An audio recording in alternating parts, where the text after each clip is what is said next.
प्यारे बच्चों, आज की कहानी का नाम है मैं भी सब कुछ कर सकता हूँ। एक दिन सारा, हुमा और बाबर खेलने के लिए घर से निकले। हुमा ने कहा, वो देखो, गली के नुक्कड़ वाले खाली घर में नए लोग आए हैं। बाबर बोला, चलो देखते हैं कि कौन लोग हैं। जैसे ही वो गली के आखिर में पहुंचे तो उनकी नजर घर के दरवाजे के सामने व्हील चेयर पर बैठे बच्चे पे पड़ी। उसने अपना नाम हमाद बताया। सब उससे मिलकर बहुत खुश हुए।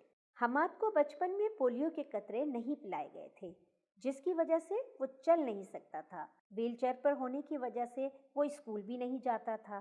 सारा, हुमा और बाबर रोजाना हमाद से मिलने जाते और उसे अपने स्कूल और दोस्तों की बातें बताते। हमाद उनकी बातें दिलचस्पी से सुनता। उसे भी स्कूल जाने का शौक हुआ।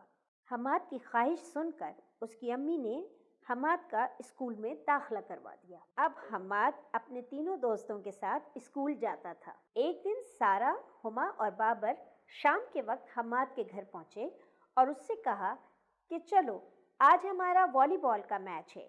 ये सुनकर हमाद उदास हो गया और बोला, मैं वहां जाकर क्या करूंगा? मैं आपके साथ ना तो वॉलीबॉल खेल सकता हूँ और ना ही दौड़ सकता हूँ। बाबर बोला, तुम क्यों परेशान होते हो? हमने तुम्हें इस मैच में रेफरी बनाया है।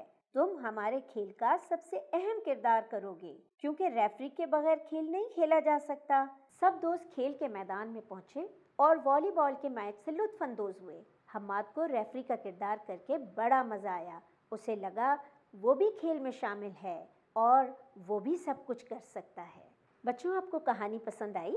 चलिए, मेरे सवाल का जवाब दीजिए। अगर आप हम्माद के दोस्त होते तो आप उसकी मदद कैसे करते?